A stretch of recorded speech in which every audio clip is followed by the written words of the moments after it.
जैसे अब तक भारत के अंदर ही पॉलिटिकल पार्टियां भारतीयों को जाति में बांटकर राज करती आई है, वैसे ही अब बाहरी लोग भी भारतीयों के साथ जाति कार्ड खेलना शुरू कर दिया है।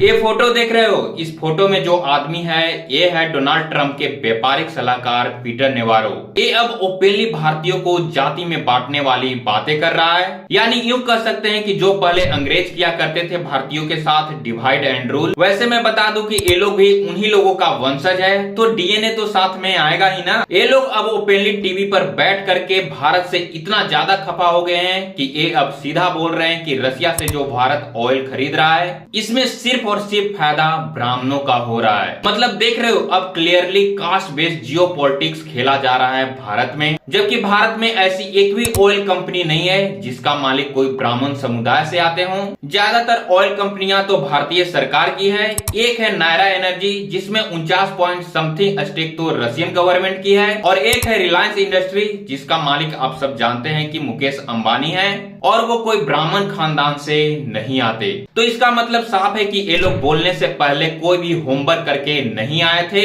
लेकिन हाँ, इतना वो लोग जानते हैं कि भारतीयों को कैसे डिवाइड किया जा सकता है, कैसे भारतीय अपने लोगों से ही ऑफेंड हो जाते हैं। इस वजह से ऐसी स्टेटमेंट अब टीवी पर बैठ करके ओपनली दिया जा रहा है ताकि भारतीयों को भड़काया जा सके, भारतीयों को सरकार के खिलाफ किया जा सके। तो जो अब तक भारत के अंदर पॉलिटिकल पार्टियां जाति में बांट करके भारतीयों पर रूल करते आई है, वैसे ही अब दुनिया के सबसे ताकतवर देश भी यही करना चाहता है ताकि उनकी मन मर्जी की सरकार यहाँ पे बैठाया जा सके। अभी किसी को ये लगता है कि हम जिस पार्टी को सपोर्ट कर रहे हैं वो सही बोल रही है, तो एक बार अच्छे से गौर करने की जरूरत है कि आपकी पार्टी की विचारधारा कैसा है। और आज से पहले ना तो ऐसी स्टेटमेंट कभी पाकिस्तान द्वारा दिया गया है और ना ही कभी चाइना द्वारा, जबकि ये दोनों देश के साथ हमने युद्ध तक लड़ लिए हैं। और अब मुझे लगता है कि भारत को अब अमेरिकन को प्रॉपर जवाब देने की जरूरत है, क्योंकि अब वो लोग भारतीयों के भावना के साथ खेलना स्टार्ट कर चुके हैं। कब तक भारतीय सरकार ऐसे ही उन लोगों के सामने चुप्पी साधे रहेगी?